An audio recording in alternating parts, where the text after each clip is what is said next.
मंच में हमारे आपकी सुख दुख के साथी जिन्होंने बड़ी काबिलियत के साथ हमेशा आपकी आवाज़ उठाई और जिन्होंने इन 10 साल में जब हम ऐसी तानाशाही बीजेपी की सरकार के साथ लड़ाई लड़ रहे थे, ऐसी लड़ाई लड़ रहे थे इन 10 साल में, दिल्ली की ऐसी सरकार, बीजेपी की तानाशाही सरकार 10 साल तक आप देखते थे संसद में हरियाणा के 15 सांसद हैं, 10 लोकसभा के आते हैं, 5 राज्यसभा के आते हैं। मैं एक अकेला सांसद पहले लोकसभा में था 14 से 19 तक, उसके बाद राज्यसभा में 15 बाकी भाजपा के।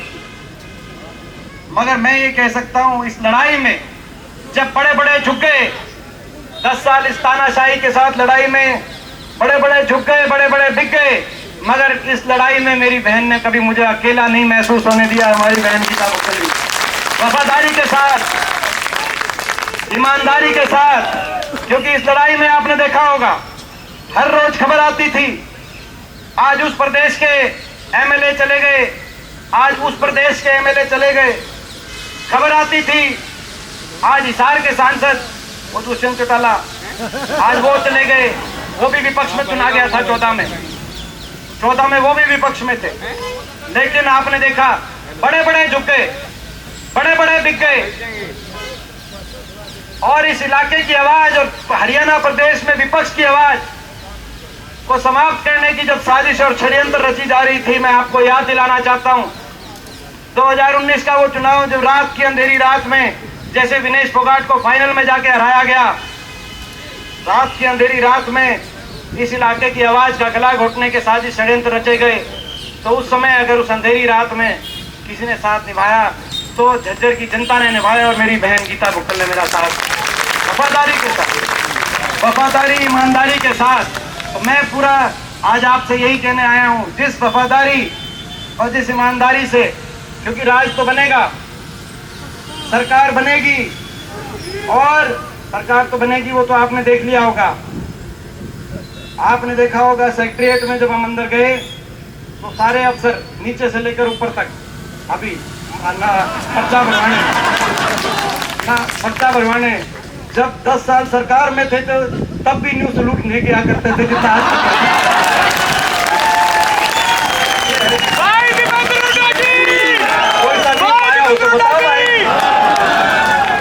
तो ये सरकार, लेकिन वो आपकी सरकार बने वो तब बनेगी जब ऐसे साथियों को यहाँ से आप आशीर्वाद देंगे जो वफादारी से वहाँ पे जैसे ही सरकार बने तो हुड्डा साहब का हमारा साथ देने का काम करें।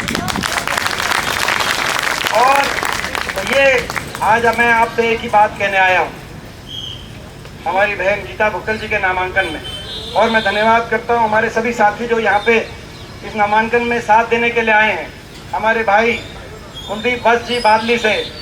और मैं कहना चाहता हूँ ये कंपटीशन है, मुझे पता है झज्जर की 4 सीट आप कांग्रेस की झोली में डालने का काम करेंगे, लेकिन देखेंगे कि भाई, क्योंकि कल बादली में कम जोश नहीं था और सुबह बेरी में और बहादुरगढ़ में कम जोश नहीं था, देखेंगे बादली आगे जिताएगी कि झज्जर आगे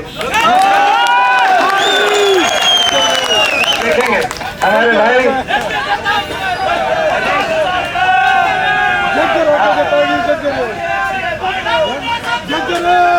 और ये कह रहे हैं, राकेश जी कह रहे हैं कि झज्जर में हमारा भी साथ मिल गया, उनका भी स्वागत करता हूं। कांग्रेस पार्टी में शामिल हुए हैं, हमारे बीच में हमारे सभी आदरणीय साथी, आदरणीय राज सिंह जाखड़ जी, हमारे बीच में राव उदय भान जी, हमारे पीसीसी के डेलीगेट, हमारे सुभाष जी, हमारे बहुत से जो साथी जो उपस्थित, हमारे भाई राकेश जी, हमारे एसीपी साहब, बहुत सारे जो साथी, मैं एक का नाम नहीं ले रहा, फिर बाद में उठाना हो जाता है इलेक्शन में, इसीलिए दिक्कत हो जाती है। मगर मैं मिल लिया था और बीच में भी रास्ते में बहुतों का नाम लेता आया हूँ, तो बाकी जिसका नहीं लिया उसका मेरा दिल में है, आपको पता है। सभी साथी यहाँ पे आप आए हो, 10 साल आपने देख लिया, बीजेपी ने 10 साल, और हमारे भाई, हमारे रिश्तेदार मुंह से निकल जाता है, हमारे रिश्तेदार जिन्होंने इलेक्शन में यहाँ पे प्रभारी के रूप में मेहनत करी और आज भी अपनी जिम्मेदारी ये बड़े सीरियसली निभाने आए हैं, हमारे कुणाल और हमारे और हमारे यादव सभा के हमारे प्रधान, क्योंकि इनका नाम नहीं लिया था इसीलिए बार बार कह रहे थे। बात रोला देखो दरोगा जी, रोला कुणाल के नाम का नहीं था, रोला जो है तो आप समझ गए। तो भाई का भी नाम लिया मानना भाई, तो अपना दरोगा जी और सभी साथी। देखो अभी गोहाना जाना है, गोहाना और बड़ौदा का भी नामांकन है, ज्यादा लंबी बात नहीं। लेकिन आपने 10 साल बीजेपी की सरकार देखी, 10 साल में हरियाणा को विकास, खुशहाली, अमन चैन शांति की पटरी से उतारने का काम किया गया। आज हरियाणा का कितना नुकसान इन्होंने कर दिया, हमारे इलाके का कितना नुकसान कर दिया, आप अंदाजा लगा सकते हैं। जो हरियाणा, सही बात है, सही बात है, अरे कटोरा देखो भाई, झाड़ा ले लिया सबका, ले लिया कि ले लिया, ये अभी इनका वोट होगा, झाड़ा ले लेना, तुम ले लेना। देखो जो हरियाणा देश में विकास का प्रतीक था, उन्नति का प्रतीक था, खुशहाली का प्रतीक था, अमन चैन शांति कानून व्यवस्था का प्रतीक था, हर वर्ग के सम्मान का प्रतीक था, गरीब से लेकर किसान तक, खिलाड़ी से लेकर कर्मचारी तक, हर वर्ग को सम्मान मिलता था जिस हरियाणा में, उस हरियाणा में इन्होंने सबको सड़क पे ला दिया। इन 10 साल में आज वो हरियाणा प्रतीक बन गया बेरोजगारी, देश में नंबर 1 बेरोजगारी, देश में नंबर 1 नशे में, देश में नंबर 1 अपराध में, क्राइम रेट में, देश में नंबर 1 हरियाणा, दिल्ली के नजदीक, और क्राइम रेट में हमारा क्राइम हरियाणा का बिहार और बाकी प्रदेशों से भी ज्यादा क्राइम रेट भारत सरकार बता रही है। हर वर्ग को सड़क पे लाकर अपमान करने वाली ये सरकार साबित हुई। आपने देखा 750 किसानों की जान की कुर्बानी लेने वाली अगर कोई सरकार साबित हुई देश के इतिहास में इन 75 साल में, तो ये सरकार ने तो प्रजातंत्र में इतना बड़ा लंबा आंदोलन और इतने लोगों को, और किस बात पे आंदोलन कि दिल्ली में प्रदर्शन नहीं करने देंगे, इस बात पे 750 किसानों की जान चली गई। बाबा साहब भीमराव अंबेडकर जी के संविधान को कुचलने वाली ये सरकार साबित हुई। युवाओं के सपनों को तोड़ने वाली, हरियाणा को कच्ची भर्ती की राजधानी बनाने वाली ये सरकार साबित हुई। पक्की नौकरी खा गए कि नहीं खा गए बीजेपी वाले, मैं पूछना चाहता हूँ आपसे। पक्की नौकरी खा गए, नौकरी के सब के पक्की फौज की भर्ती भी खा गए, हरियाणा की पक्की वो नौकरियां भी खा गए, कौशल निगम ले आए। युवाओं के सपनों को तोड़ने वाली सरकार साबित हुई। गरीब की योजनाओं को बंद करने वाली सरकार साबित हुई। 100 गज के प्लॉट की स्कीम खत्म कर दी, मकान की स्कीम खत्म कर दी, युवा सारे गरीब की जितनी स्कीम चल रही थी उनको बंद करने वाली सरकार साबित हुई। और बाबा साहब के संविधान को तोड़कर बिना रिजर्वेशन, बिना पेंशन, कच्ची नौकरी के माध्यम से एससी समाज और ओबीसी समाज के अधिकारों को छीनने वाली ये सरकार साबित हुई। हमारी खिलाड़ी बेटियों को दिल्ली की सड़कों पे घसीटवाने वाली ये सरकार साबित हुई। क्या कसूर था उन खिलाड़ी बेटियों का? मैं आप सबसे पूछना चाहता हूँ, एक से एक एमिनेंट वकील यहाँ मौजूद है, राहुल देवान जी यहाँ मौजूद हैं। 6 महीने तक उनके कहने से एफआईआर नहीं दर्ज हुई, उनको दिल्ली की सड़कों पे घसीटा। सुप्रीम कोर्ट ने जब कहा तब जाके उनके एफआईआर सुप्रीम कोर्ट के कहने पे। क्या सरकार केवल वो देश की ऐसी बेटियां साक्षी मलिक से लेकर विनेश फोगाट तक देश के लिए मेडल लेके आई और उनके कहने से एफआईआर दर्ज नहीं, क्योंकि भाजपा के सांसद हैं। इतना अहंकार, इतना घमंड,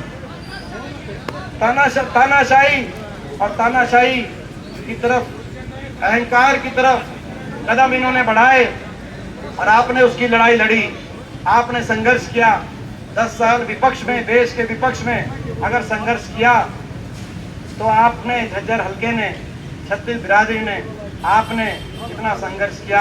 अब ये 10 साल का संघर्ष, इस संघर्ष के बाद ये हरियाणा में माहौल बना है, इस संघर्ष के बाद ये वातावरण बना हरियाणा में कांग्रेस के पक्ष में। हरियाणा कोने कोने से जो आवाज आ रही है बदलाव की, लोगों ने मन बना लिया है। लेकिन ये 10 साल के संघर्ष एक तरफ है और ये 25 दिनों की अग्नि परीक्षा एक तरफ है। इन 25 दिनों की अग्नि परीक्षा एक तरफ है।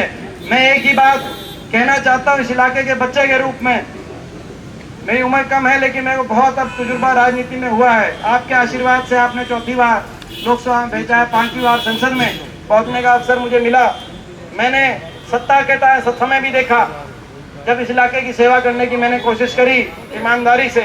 मैंने विपक्ष के समय भी देखा, जब मैं अकेला पड़ गया वहां पे, हरियाणा में सारे भाजपा के सांसद, पूरी भाजपा टूट के पड़ती थी। देश के बड़े बड़े नेताओं को इन्होंने झुकाने का काम किया, लेकिन मैं खड़ा रहा ईमानदारी से। मैंने को तजुर्बा हुआ है। मैं एक ही बात कहना चाहता हूँ इस इलाके के एक बच्चे के रूप में, जो आप लोग समझेंगे कि ये चुनाव 10 साल के संघर्ष की अग्नि परीक्षा देनी, अभी नहीं तो कभी नहीं। मैं आज ये बात कहने आया हूँ आपको। मेरी बात को समझना जो मैं कहने आया हूँ, मेरी बात को समझना जो मैं कहने आया हूँ। अभी नहीं तो कभी नहीं। बहुत संघर्ष के बाद ये मौका आया है, बहुत संघर्ष के बाद ये मौका आया है। और ये मौका अगर ये चूक हो गई, ये मौका चूक हो गई, तो इतिहास, ये नहीं कि इतिहास माफ नहीं करेगा, इतिहास तो माफ नहीं करेगा, लेकिन इतिहास के पन्नों पे आपका हमारा नाम भी नहीं लिखा जाएगा अगर कोई नाम भी खो जाएगा। ये मौका आया है, ये संघर्ष। मेरी बात समझ गए कि नहीं समझ गए? अभी नहीं तो कभी नहीं। इस इलाके के साथ कितनी दुबात हुई, क्या कसूर था इस इलाके का? कोई नया कोई योजना को परियोजना देने की तो दूर की बात है। मंजूर शुदा परियोजना हमारे झज्जर के लिए इन 10 साल में उनकी फाइलें भी, मंजूर शुदा योजनाओं की फाइलें भी कहां गुम हो गई। ये एम्स का अस्पताल बाड़सा में, क्या कसूर था? 10-10 अस्पताल आने थे यहाँ पर। 10 साल से फाइल भी कहाँ है, इस बात की भी जानकारी। नया काम नहीं करते, लेकिन मंजूर शुदा काम कम से कम इस इलाके को आगे बढ़ाने का काम करते। मौका है, हरियाणा को विकास के रास्ते पे लेके जाने का मौका है। अपने इलाके में दोबारा से विकास का पहिया घुमाने का मौका है। छत्तीस बिरादरी अगले आने वाला समय हमारा भविष्य अच्छा हो पूरे क्षेत्र का, ये एक मौका है।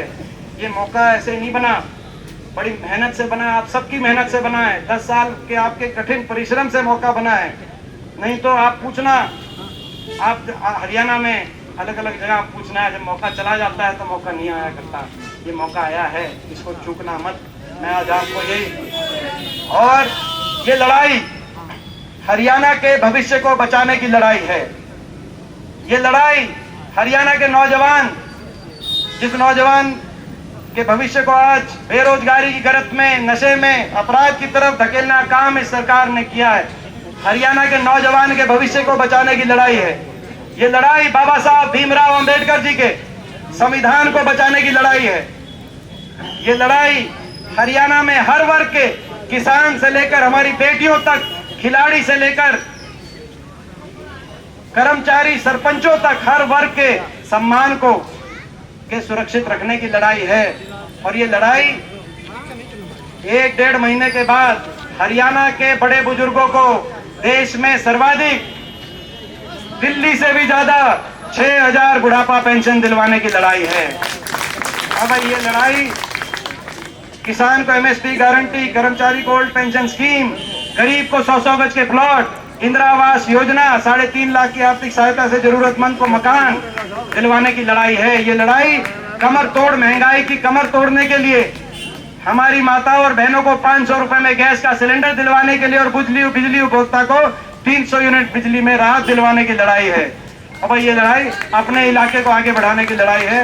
मैं तो आपका बच्चा हूँ। मैं तो आज अपनी बात, क्योंकि मैंने देखा है बहुत नजदीक से, जहाँ देश की राजनीति तय होती है, वहां देख के आया हूँ। दिल्ली के 3 तरफ हरियाणा, लेकिन हम दिल्ली जाकर 10 किलोमीटर जाकर अपनी बेटियों तक को न्याय नहीं दिलवा पाए। मैंने देखा है ये लड़ाई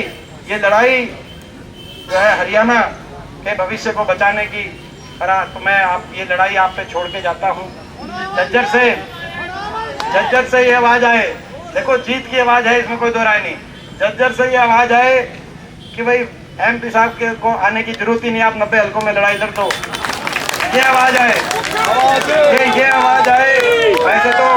वैसे तो देखो, नहीं वो तो आप ऐसे, ये आवाज आएगी भी तो भी आपको पता मैं आऊंगा, देखा मैं तो जाएगा नहीं, लेकिन वो अलग बात है। मगर आवाज ये आए कि भाई ये आवाज ये आए कि झज्जर क्लियर है, झज्जर में किसी सीट पे जाने की जरूरत नहीं है। ठीक बात है।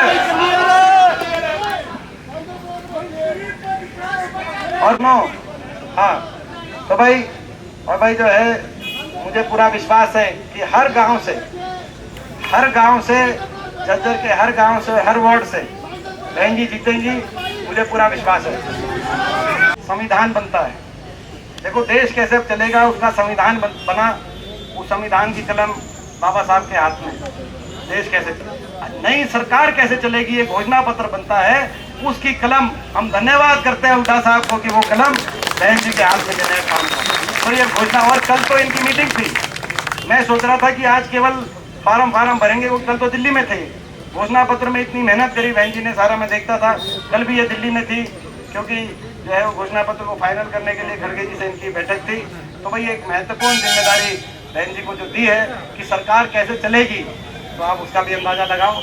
तो भाई आप सबका ये, भाई मैं निश्चिंत होकर, और ये जो कुलदीप जी को मैंने बात कही थी, निश्चिंत होकर ये मौका आपका है, जो सरकार बनेगी आपको पता है, तो आप ही बनोगे। तो ये भाई ये मौका चुकोगे तो नहीं, बताओ भाई, मैं निश्चिंत होके जाऊं आगे। बहुत बहुत